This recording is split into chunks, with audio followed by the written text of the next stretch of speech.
GeM cinemas நேயர்களுக்கு வணக்கம். நான் விஜய் அபிஷேக். இன்னைக்கு வரைக்கும் ஒரு பேசக்கூடிய பொருளா இருக்கிறது என்னன்னு பார்த்தீங்க அப்படின்னா, விஜய் அவர்களுக்கும் சங்கீதா அவர்களும் டைவர்ஸ் மேட்ரு.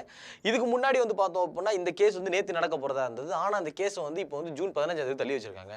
ஆனா இந்த 2 பேரோட விஷயத்துக்குமே வந்து ஒரு கிளியரான ஸ்டேட்மெண்ட் என்ன நடந்துச்சு அப்படின்றத வந்து எஸ்.ஏ. சந்திரசேகர் சார் வந்து ஒரு இன்டர்வியூல வந்து சொல்லியிருக்காரு. அது என்ன சொன்னாரு, என்ன நடந்துகிட்டு இருக்கு அப்படின்றதான் இந்த வீடியோல நான் டீடைலா சொல்ல போறேன். ஸோ அதை பத்தி நீங்க தெரிஞ்சுக்கணும்னு நினைச்சீங்க அப்படின்னா இந்த வீடியோ ஃபுல்லா பாருங்க. நான் உங்க விஜய் அபிஷேக். இது நம்ம ஜெம் சினிமாஸ்.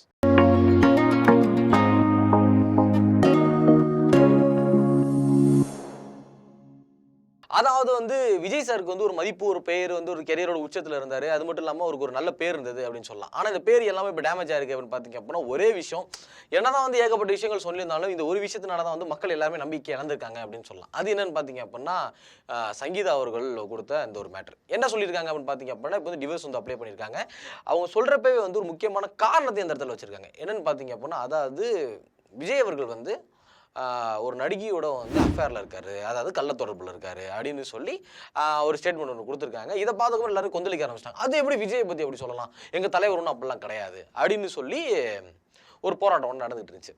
அதாவது இப்போ வந்து விஜய் சார் வந்து சினிமாவில் மட்டும் இருந்திருந்தாரு அப்படின்னா இன்றைக்கி ஒரு கேள்வியோட ஒரு பிரச்சனை வந்திருக்காரு. சினிமாக்காரனால இப்படி தான் அப்படின்ற மாதிரி போயிருப்பாங்க.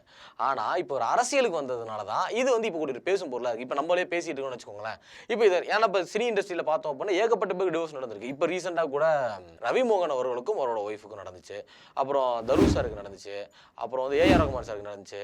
ஜி பிரகாஷ் சாருக்கு நடந்துச்சு அப்படின்னு சொல்லி இண்டஸ்ட்ரியில் இருக்கிற ஏகப்பட்ட பேருக்கு வந்து டிவோர்ஸ் மேட்டர் வந்து நடந்துகிட்டே தான் இருக்கு.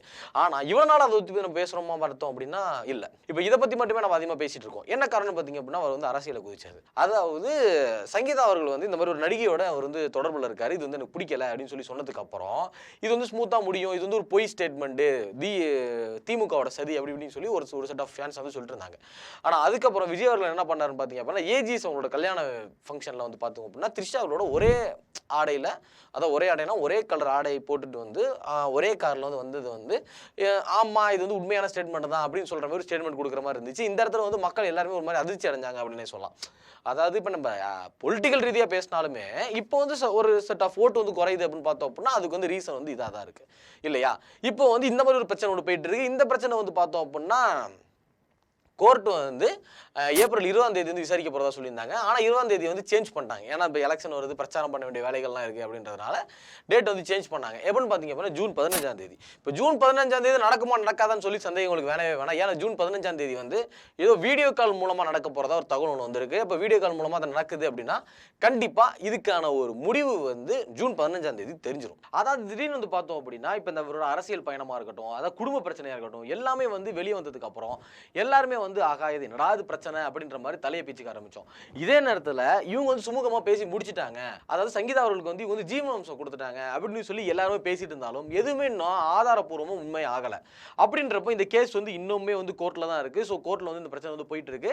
எப்படியும் ஜூன் 15ஆம் தேதி இந்த பிரச்சனைக்கு ஒரு முடிவு வரும் அப்படின்னு சொன்னாங்க. இதே மாதிரி ஒரு யூடியூப் சேனல் வந்து நேராக போய் என்ன பண்ணியிருக்காங்கன்னா சந்திரசேகர் சாட் வந்து இன்டர்வியூ எடுத்திருக்காங்க. அவங்க வந்து முழுக்க என்ன சொல்லியிருக்காங்க அப்படின்னா விஜய் அவரோட அரசியல் இது வந்து பாதிப்படைகிறது இந்த மாதிரி பண்ணிட்டு இருக்காங்க. அதே மாதிரி இன்னொரு பெரிய குற்றச்சாட்டு ஒன்று இருக்கு. என்ன குற்றச்சாட்டுன்னு பார்த்தீங்க அப்படின்னா அதாவது வந்து தன்னோட அப்பா அம்மாவே வந்து இவர் ஒழுங்கா பார்த்துக்கிறது இல்லை, அப்பா அம்மா விட்டுட்டு தனியாக வந்துட்டாரு, வீட்டை விட்டு அடிச்சு துரத்திட்டாரு அப்படின்ற ஒரு குற்றச்சாட்டுக்கு இவர் ஒரு பதில் சொல்லியிருக்காரு. என்ன அப்படின்னா அதாவது இவருக்கு திருமணம் நடந்ததுக்கு அப்புறம் நாங்கள் தான் அவரை தனியாக இருக்க சொன்னோம். ஏன்னா அவருக்கு ஒரு பிரைவசி வேணும், அவருக்கு ஒரு குடும்பம் ஆச்சு அப்படின்றத நாங்கள் தான் தனியாக இருக்க சொன்னோம், அவர் எங்களை விட்டுட்டு போல அப்படின்ற மாதிரி இதுக்கு ஒரு ஓப்பன் ஸ்டேட்மெண்ட் ஒன்று கொடுத்துருக்காங்க. ஆனால் இன்னமுமே வந்து சங்கீதா மேட்ருக்கு வந்து அவங்க ஒரு முறை அமைதி காத்துட்டு இருக்காங்க அப்படின்னே சொல்லலாம். அதாவது அவரோட அரசியல் பயணத்தை வந்து முடிக்க வைக்கிறதுக்காக தான் வந்து இந்த மாதிரி எல்லாமே சுச்சுவேஷன் நடந்துட்டு இருக்கு, சுற்றி இதுதான் நடந்துகிட்டு இருக்கு அப்படின்னு சொல்லி இவருமே வந்து டிஎம்கே தான் வந்து இது குத்த சொல்ற மாதிரி அந்த இன்டர்வியூல ஃபுல்லாக பேசியிருந்தாங்க. ஆனாலும் ஜூன் 15ஆம் தேதி இதுக்கான ஒரு கரெக்டான ஒரு டிசிஷன் வந்து வரப்போகுது. ஸோ அது எந்த மாதிரி வரும் அப்படின்றது நமக்கு இன்னும் தரல. இப்போ பார்த்துட்டு இருக்கிற நீங்கள் என்ன நினைக்கிறீங்க? அதாவது இந்த கேஸ் வந்து எந்த மாதிரி மாறணும், எந்த மாதிரி மாறினா நல்லது, டிவோர்ஸ் கொடுக்கணுமா, டிவோர்ஸ் கொடுக்க வேணாமா, யார் மேலே தப்பு அப்படின்றத கீழே கமெண்ட்ஸில் கமெண்ட் பண்ணுங்க. இந்த மாதிரியான இன்ஃபர்மேஷன்லாம் தெரிஞ்சுக்கணும்னு நினச்சிங்க அப்படின்னா மறக்காம ஜெம் சினிமாஸை சப்ஸ்கிரைப் பண்ணுங்கள்.